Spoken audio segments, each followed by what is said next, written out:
Good. So good afternoon, everyone, and welcome to this year launch for the Informatics Training Scheme for 2023. My name is Alessandro. I'm Translational Research Manager at the university, and together with Fiona and Lijin, that are both on the call today, I manage Translation Manchester.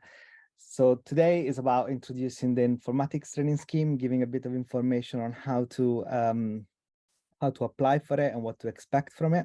So this is a scheme that we'll be running for a number of years now. And just before we start, just wanted to let you know that the meeting is being recorded and then will be posted on YouTube, mostly for the people that couldn't attend.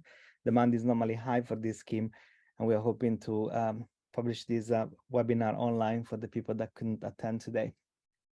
So together with me on the call today is Lijin, our translational research bioinformatician. She will introduce herself in a bit and is leading on this program. Then Fiona, obviously translational research manager, just like me. And most importantly, Mudassar Iqbal, our academic lead for the scheme. So the program of the day is a little bit of an introduction on Translation Manchester and what we do to support researchers, and then a little bit more about the informatics training scheme from Lijin, including details on how to apply and the timelines on when we get back to you. And finally, Mudassar will give us an overview on the units that are on offer this year. And then we're also happy to take any questions from everyone in this room about the admission procedure, as well as the units on offer, what units are best to be picked in different situations. And in the interest of time, perhaps if you can put your question in the chat whilst we're talking, then we'll pick them up at the end. But also, if you prefer to just speak out and ask the question at the end, that's perfectly fine. You can raise your virtual hand. So I see that people are still coming in, but without further ado, I think we get started with the main presentation, starting from what is Translation Manchester. So some of you might not be familiar with us or with what we do, but basically we were established back in 2018 to facilitate translational research across our institution. And for those of you that are not familiar with the concept of translational research, we define it as the process of by which basic scientific research is translated into patient-focused research that improves healthcare and well-being within the society. So basically, it's all about identifying those discoveries and those innovations that the university is working on, that our researchers are working on, and helping them to translate them and bringing them closer to patient impact and to patient benefit with that process that we call translation. We were awarded a translational partnership award for the Wellcome Trust in order to do that. That came with funding, which is providing funding for this scheme, amongst other things. And that started in 2018. So we are now in year 5 of a 6-year program ending in November next year. And we don't just do training, we do pan-priming initiatives and much more, which you can find out by visiting our website, which is translation.manchester.ac.uk.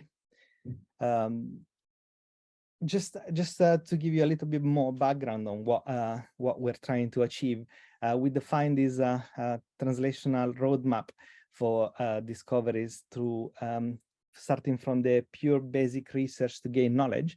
Most of you will be familiar with that, and then step by step progressing towards the patient benefit, which is on the right hand side of this diagram. At each step, we try to identify bottlenecks that can hinder and block the translational research process. And working together with the academic, we try to predict them, overcome them, and so on. So the process is defined as a linear roadmap, as I shown in the previous slide. But in reality, we know that that's very unlikely to be the case. Is more of a journey that is full of bottlenecks, full of steps back, side steps, and we're here to help you navigate through that process of bringing the discoveries into the real world. So basically, just help you not to get lost in translation. Before we started with the Translational Partnership Award, we asked our researchers what the bottlenecks they were encountering were, and to no surprise, the greatest bottlenecks that people were encountering translating their research is funding for proof of concept. And that's why the majority of our funding coming from the Wellcome Trust goes towards pan-priming initiative. However, as you can see, second, just below in terms of percentage of responses, was lack of bioinformatics and biostatistics support. So in our program, we introduced a lot of initiatives that are going towards tackling that bottleneck. And to tell you a little bit more about those initiatives, I will hand it over to Li Jin, who leads on all of them. Li Jin, over to you. Hi, thanks, Ali, and hi, everyone. My name is Li Jin, and bioinformatician based at Translational Manchester. So here I will go through with you the bioinformatics support provided from Translational Manchester to help tackle your research bottleneck. Next slide, please, Ali. So we offer informatics support through 3 main channels, which are as follows. Firstly, we provide bioinformatics assistance and guidance through our drop-in session and expertise service. Secondly, we have compiled a set of online resources that include training opportunities, learning repositories, and other valuable materials. Last but not least is the Informatics Training Scheme, main focus of today's workshop. But before diving into it, I will provide a brief introduction of the first 2 support channels. And next slide, please. The bioinformatics drop-in session is available every 2 weeks for anyone at the University of Manchester. The drop-in session is a collaboration between Bioinformatics Core Facility, led by Leo Ziv, and Translational Manchester. You can simply drop by during the designated hour to discuss your questions with us, as well as other experts from the Bioinformatics Core Facility. And our expertise spans various areas, including, for example, identifying optimal models for your data analysis, developing data analysis plans, analyzing high throughput sequencing data, etc. Currently, the drop-in session is hosted at the Core Facility office, located in the Michael Smith building. And the next session is next Thursday, 4 to 5. So for more details, please refer to the link that will be shared in the chat by our colleague, Fiona. And next slide, please. So if the drop-in session doesn't fit your schedule, or if you require a more comprehensive discussion for your bioinformatics inquiries, we offer our Request Bioinformatics Expertise service. The goal is to enhance your capabilities and assist you in conducting independent analysis. So to make use of the service, simply complete the application form and provide us with details regarding your research project and specific requirement in advance. Once we receive your application, we will evaluate your need and arrange an initial discussion. During this discussion, we will guide you to relevant training resources, providing materials, or schedule further meetings to offer ongoing support if necessary. And again, I believe the link has been shared in the chat as well. Next slide, please. So in addition to offering one-to-one support, we have curated a collection of online resources, including a document that consolidates available training opportunities. This includes internal and external training courses in informatics, covering core skills such as programming and statistics, as well as specialized bioinformatics training. It is important to note that these training courses are often short in duration, and fees may be applicable, particularly for external courses. While we are here to provide information about these resources, it is worth mentioning that you may need to secure additional funding to cover any associated fees. Also, please aware that this resources is separate from the Informatics Training Scheme, which will be introduced later. I think in this list of particular interest is our research IT provides training in programming such as data analysis using R, and Introduction to Python, which are free. So please check out the link on this list. And I believe the link has also been shared in the chat as well. And next slide, please, Ali. And also as part of our online resources, I have been curating a public repository that compiles various bioinformatics learning materials. The aim is to gather materials that are self-explanatory and self-contained, including resources shared by others that are freely available, as well as materials I have created myself. I would like to point out that this repository is still work in progress, so your feedback and comments are highly valuable. Please feel free to reach out to via email. Furthermore, I'm also here to provide assistance and support as you navigate this learning process.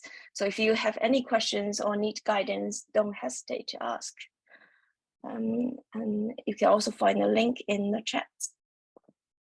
And next slide, please, Ali. And now I will jump into the main focus of our workshop today, which is Informatics Training Scheme. Next slide, please. So the purpose of the scheme is to offer researchers valuable informatics training within the postgraduate taught courses here in our faculty, Faculty of Biology, Medicine and Health, to help develop skills that can be directly applied to your research project. Upon acceptance to the scheme, successful applicants will be granted a place on this unit, and we will cover the associate teaching fees. Funding for the scheme is allocated on a per unit basis, so allowing each applicant to apply for a maximum of 2 units. And here is a summary of some summary figures from the past 4 years. And as you can see, the number of awardees are increasing, and we have awarded 88 places to 51 awardees last year. And next slide, please. So let's take a look at some key eligibility criteria. The scheme is available for University of Manchester PhD students and staff, including those with honorary positions. The applicant's PhD courses or contract should extend beyond the end date of the selected unit. And it is necessary for applicant to be involved in projects that have translational relevance. And next slide, please. Here's an overview of applicant distribution over the past 4 years. As you can see, the majority of applicants come from the FBMH, with a few from Faculty of Science and Engineering and Cancer Research UK. Within FBMH, half of the applicants are from the School of Biological Sciences. And in terms of rules, half the applicants are PhD students, followed by research associate and research fellows. Other roles include research technicians, scientific officers, project managers, and more. And next slide, please, Ali. To participate in the scheme, please follow the following steps. First, please visit the website for more details of the scheme. Before application, read the terms and conditions of the scheme, which provide details on various aspects such as applicant eligibility, award process. One important point to note here is the attendance and participant. It is compulsory for all participants to attend all required components of the course unit. However, Translational Manchester participants should not submit assignments unless specifically approved by the unit coordinator. If you wish to submit assignment for feedback, it is advisable to consult your unit coordinator beforehand. And the marking of assignment for Translational Manchester student is at the discretion of the lecturer. And then you need to use our brochure to select up to 2 units. Modessa will give an overview of the unit on offer this year. Then fill out and submit online application form, which include a support statement. I would like to emphasize that unless you hold a position of research fellow or above, it is important to ensure that you have obtained a support statement from your supervisor or PI or line manager before proceeding with your application. Additionally, it is recommended that you have a discussion with them regarding your application and units, etc. Once you have submitted your application, a copy of it will be emailed to your supervisor for their reference. And the deadline of this year's application is 5 p.m. on the 4th of August. And lastly, though no formal assessment is required, when you complete your training, you will be required to submit an end of training report. So this is mandatory. And next slide, please, Ellie. So what happened after you submit your application form? We will review application and offer places based on criteria and course capacity. Where possible, you will be enrolled on your chosen units, or alternative courses will be offered. We will automatically enroll you as a student at the university, and the university admission team will send you an offer letter and instructions to register on our program. You will then need to complete the registration shortly after receiving the offer letter. I think often from 1st of September. And this will involve right to study and criminal record check, which is required by the university as part of the standard procedure for students. And next, please. And let me elaborate on the selection process. And during the application form, you will be required to provide a concise overview of your project and explain how the skills required from the courses will be applied to advance your research along the translational pipeline, as introduced by Ali at the beginning of the workshop. And also, as previously mentioned, a statement from your PI or supervisor is required if you are a PhD student or postdocs. And the assessment of your application will consider 4 main criteria relevant to translational research, which is to the extent to which your project aligns with the goal of translational research. Then potential for progression in the translational pathway. And then again, we will access your application with using your support statement. And finally, the course capacity. And next slide, please. Okay, then I think I will hand over to our academic lead, Modessa, to give you overview of the units on offer this year. Hand over you, Modessa. Thank you, Lijing. Hello, everyone. Good afternoon. My name is Modessa Iqbal. I work with my brilliant Translational Manchester colleagues for this training scheme, which we started about 4 years ago. And now I'm going to just quickly run through with a very quick overview of the units on offer.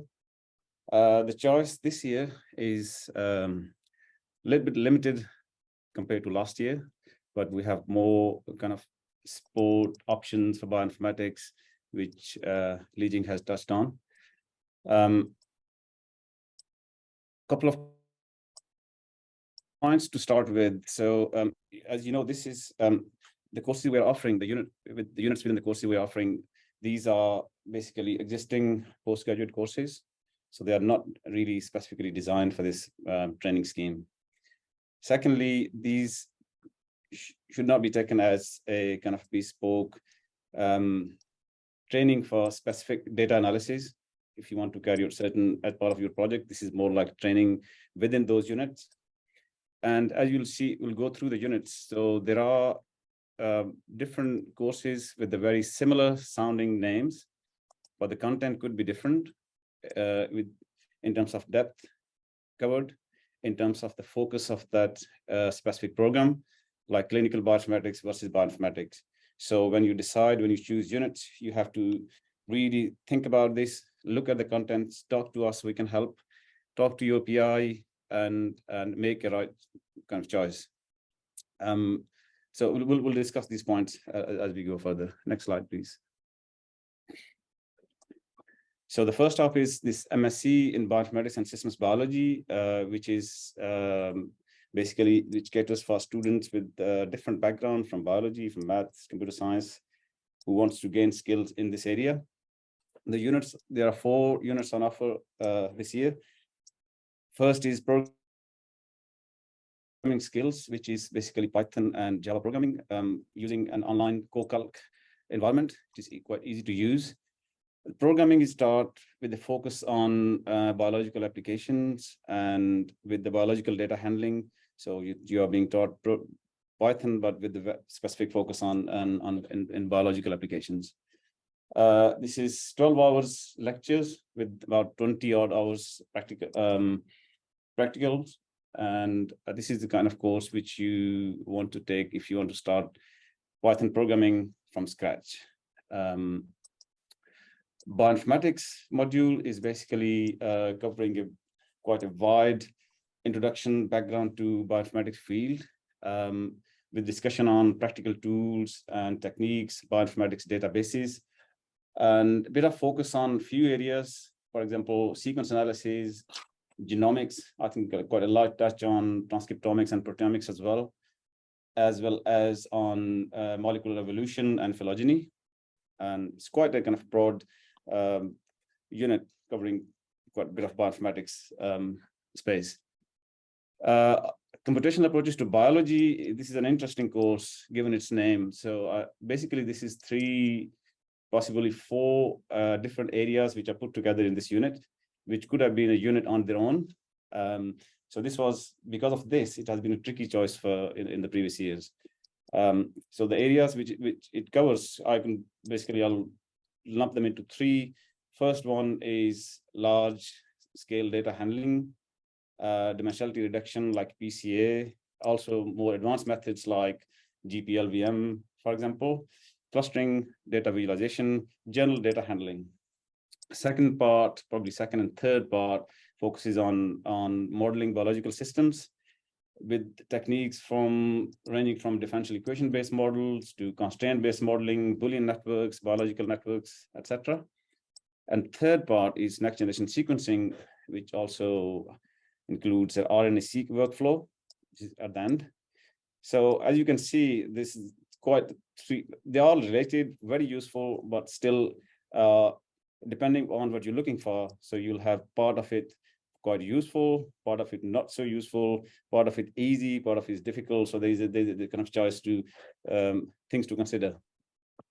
Statistics and experimental design involve quite very relevant basic statistics and probability concepts, hypothesis testing, experimental design. Also includes some hands-on data handling and statistical analysis using R programming language. In my understanding, a bit of experience or introduction to R scripting would be useful, but it's not absolutely required. So these are the 4 units on this MSc. Next slide, please. So next is PG Cert in Clinical Bioinformatics. So this brings a question of the focus of the course. So this is a distance learning online course which covers bioinformatics and related areas. Quite a bit of overlap with the previous slide, but the focus here is clinical genomics applications. So again, the level of depth and focus is slightly different than the MSc I discussed in the previous slide. There's a quite well-maintained web page for this course. You should look up, which describes the ILOs in detail. So you should browse that one. And 4 units on offer. The first one, Introduction to Clinical Bioinformatics, which is basically covers quite a bit of background on human genomics and bioinformatics tools with human genetics and genomics, a clinical application focus. Building on that is Introduction to Next Generation Sequencing, which is again bioinformatics tools for analysis of NGS data. But the focus here is on patient diagnosis, designing gene panels, variant calling, and clinical diagnostics. So you can see the way this course is kind of geared towards the clinical diagnostic applications. Introduction to Health Informatics is also quite an introductory course about working with health data, especially electronic health records and related human and organizational issues, which you have to deal with if you're working with messy NHS clinical records or any other clinical records data. Introduction to Programming is another programming course very related to the one we discussed in the previous slide. Does not assume any background, mainly Python. I would say relatively lighter touch than the programming skills course in the previous slide. It's online at the same time as well. That's a difference. So that's PG cert in clinical bioinformatics. Next slide.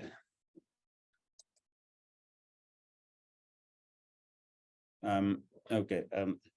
So next is public health, again, distance learning course.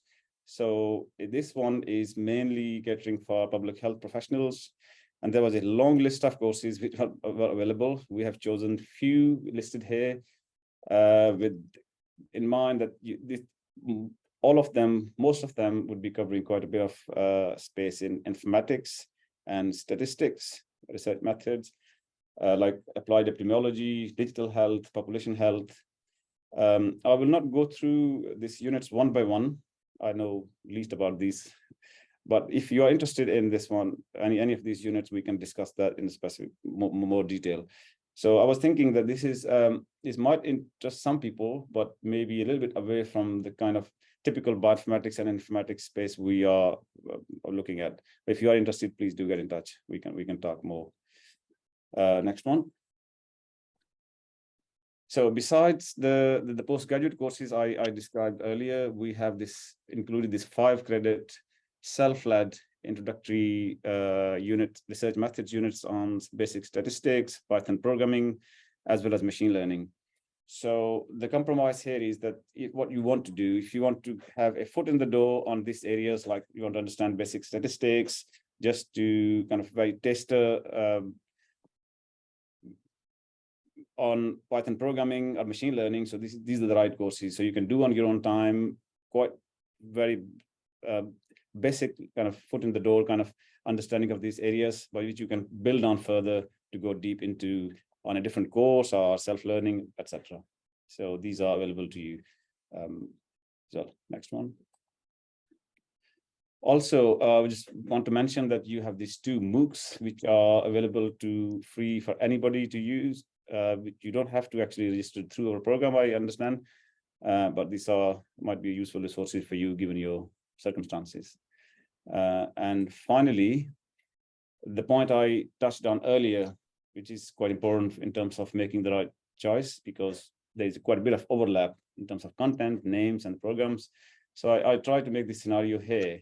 So you have 3 programs, MSc, PG Cert, as well as the research methods unit. So you can see some of the scenarios for choices.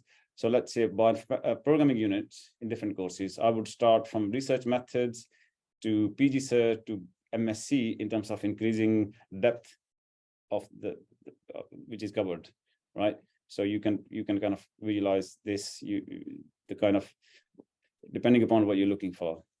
So that would be like a programming skills, introduction to programming in PG Cert, and as well as research methods, Python programming. Second scenario would be bioinformatics versus clinical bioinformatics.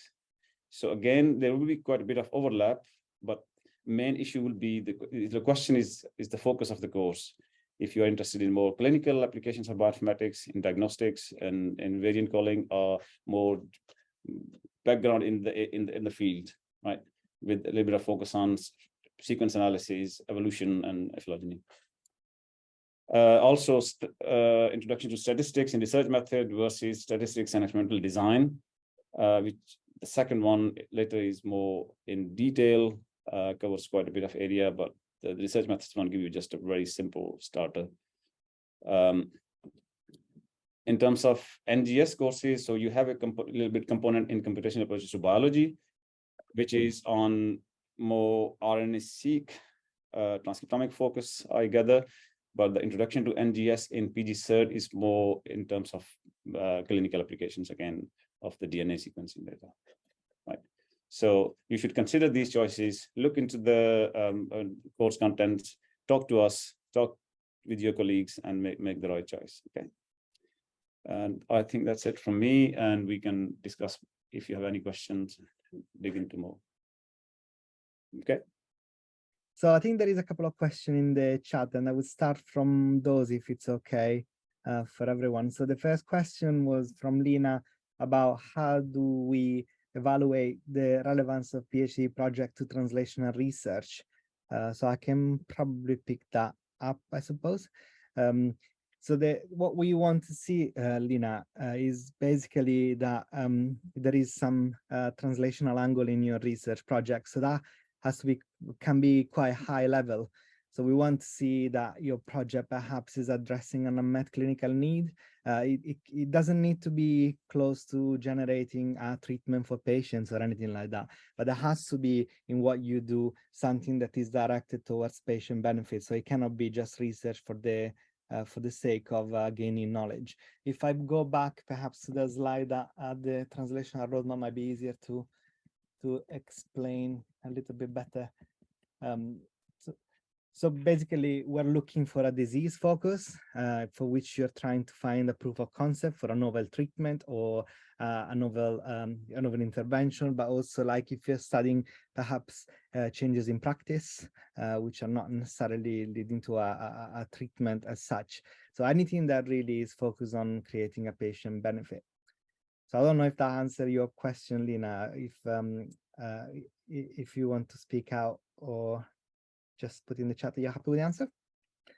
And if you're unsure if your project has a translational angle, you can just get in touch with us at translation@manchester.ac.uk, and we're happy to look at your project and provide any support in that.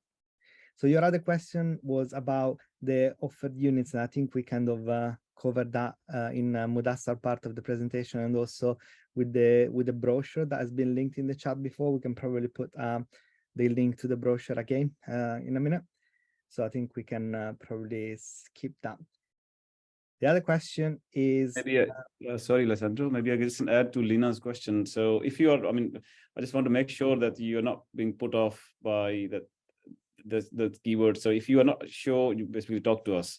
So yeah. we are quite flexible. Yeah. Yeah, we're keen to support projects that are perhaps early on in that pipeline that is on the slides now, but they're really looking for that translational angle, and perhaps by increasing the informatics capabilities that can come into place. So that, is there anything else that Ligi and Fiona Mudassa want to add to that question, or shall I move on? That's right. Okay, good. I'll move on. So Mai Ali is asking if how many units they are limited to, and can they pick units from different courses? Shall I pick that up again? Or good, yeah. So I think the units that you can select are 2, and they can be from any course. However, if as Mudassar has explained, some of them have got quite a big overlap. So perhaps if you are unsure, just again get in touch with us, and then we'll advise you to not apply for the 2 courses that are covering pretty much the same program, so we can help you with avoiding that. And as Mudassar has just mentioned a minute ago, the MOOC courses are not part of those 2 units that you are able to choose. Moving on to the next question. The unfacilitated courses, are they part of those you have to select? Yes, I think the answer to that is yes. So you are allowed to choose 2 units, and the research methods courses are part of those 2 choices. Good. There's more question about if you could continue with further units in the MSc and complete the masters in it, what sort of funding stream will be available for this, if any? Does anyone want to pick that one up? Or should I just go for it? Okay, I'll just go for it. So unfortunately, we don't have the funding to support anything beyond those 2 units, and there is no mechanism for you to get the master out of those this program. That's mainly because the way the program is set up is a separate program. So you will be registered as a student, but to the Informatics Training Scheme offered by Translational Manchester, rather than the master program that you are following the units within. So unfortunately, there is no mechanism to extend your learning and get the masters out of it at this moment in time. Good. Mudasa, do you want to add anything else to that? So I'm sure any learning you do through here, I mean, our priority is just upskilling for people, Right. especially in this area. So you can generate your own data, you can analyze, you can start learning yourself through your PhD or the further career, right? So, but any skills you gain here, if you have any plans for qualifications, obviously they will help you, but there is no direct, our priority is not the priority, just upskilling in informatics in this space. That's right.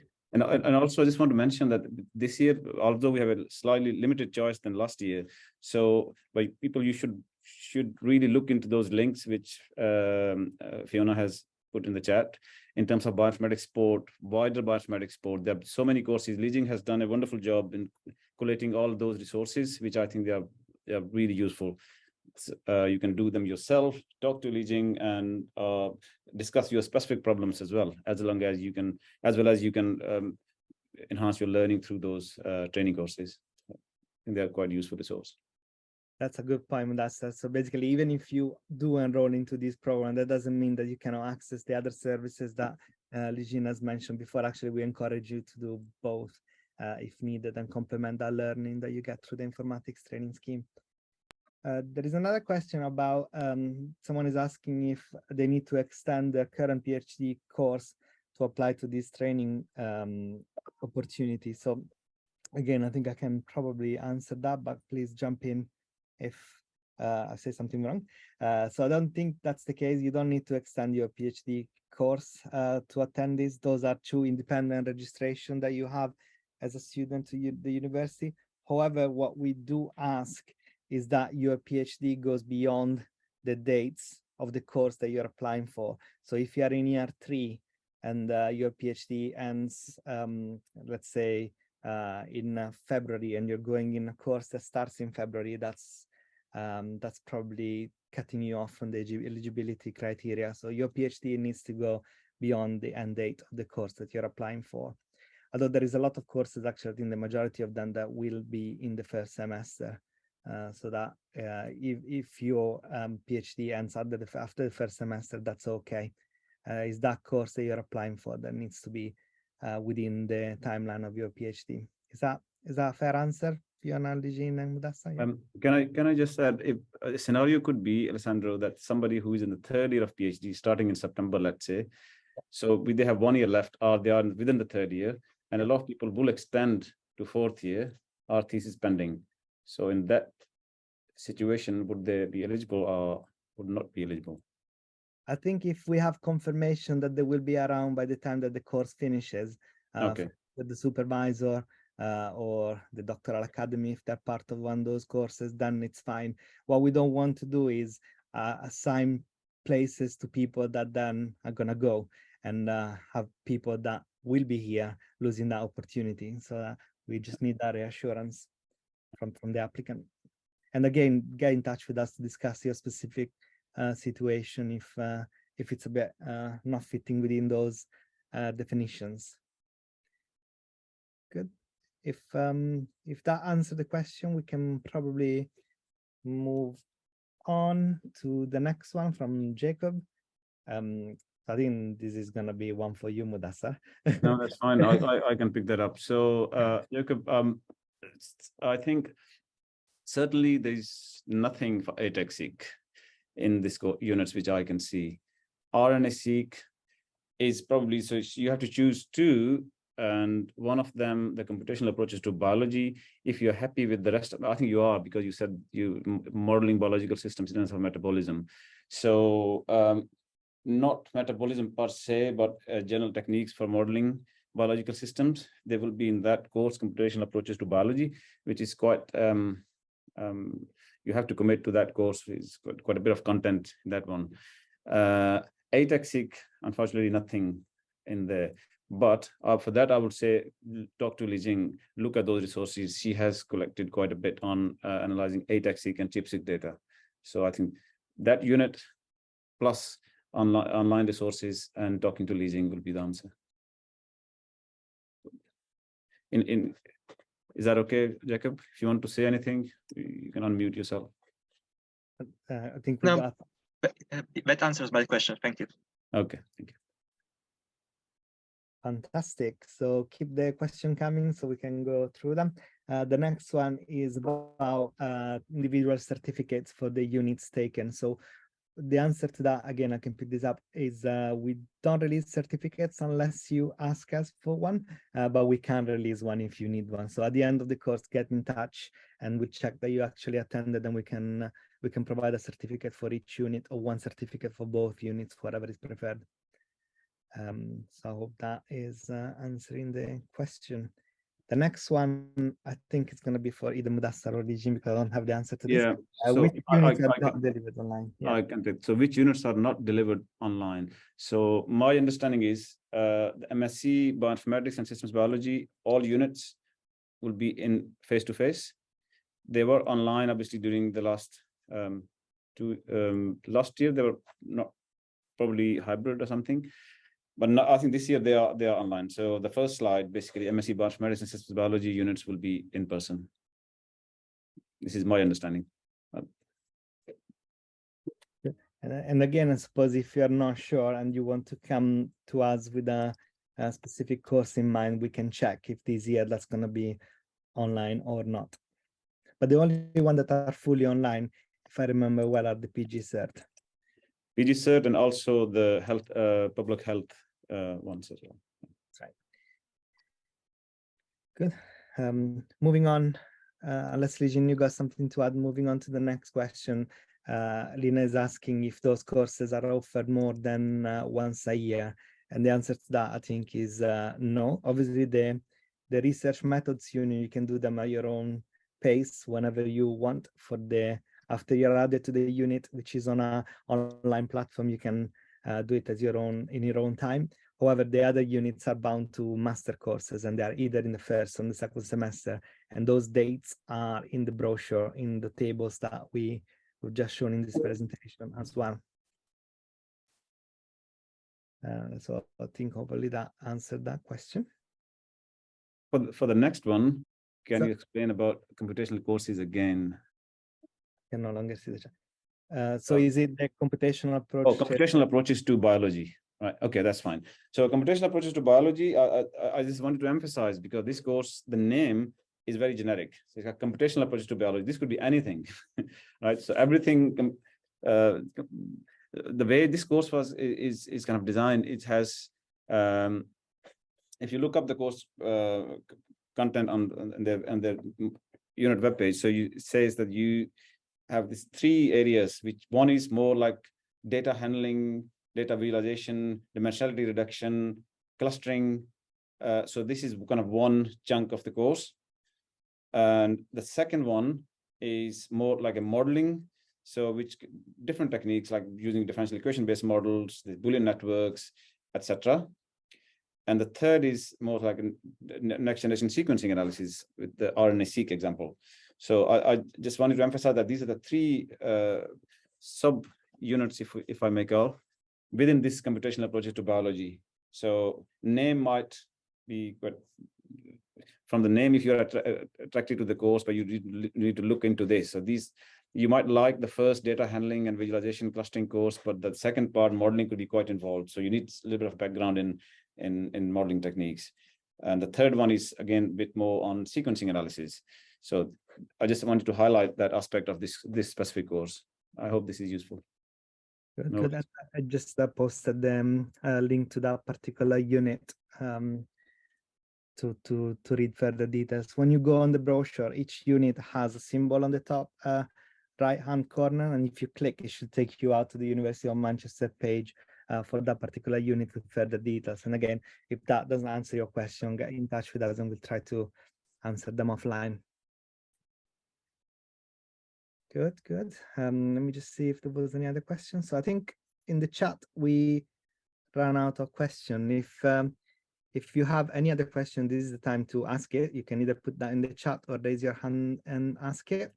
Otherwise, I think we can probably close the workshop, but perhaps just reiterate that there are steps after your application, and once you're awarded the places in later in August, and those steps are to be performed before the courses start. So it's very important, actually imperative, that you are responsive to our emails once we send them to you, accepting the course. And it does seem a little bit of an overkill to register to a full course for attending just 2 units, but unfortunately that's the way that the university manages admission. So you're not just going to be dealing with us, it's going to be dealing with the program coordinators and the admission team, and we'll try our best to make that process as smooth as possible. But there will be actions that you need to take, such as accepting the place and completing a 10-step registration procedure on the online university admission system. And so we will be there to answer any query during the summer and in September when this is likely to happen. But just to bear in mind that this is the next steps in this process. And we've been doing this for a number of years, but yeah, that's Sandro, can I just add one thing before we close? So I'm right to assume that this is open to new prospective PhD students who are starting in September, right, Sandro? Right. So I wanted to tell people that because those students might not be in the list, they might not have heard about this workshop because they are not in the system yet. So please do pass on, because we are very keen for people who are starting this year to train now, because this is the best time to train in your first semester of the university, so they can use it for 3-4 years. So if you know any new PhD students, please do pass them on this information if they're interested to attend these courses. Yeah. Thank you, Mudassar. Perfect. So if there is no further question or comment from Legine, Fiona, or Mudassar, and no question from the rest of the audience.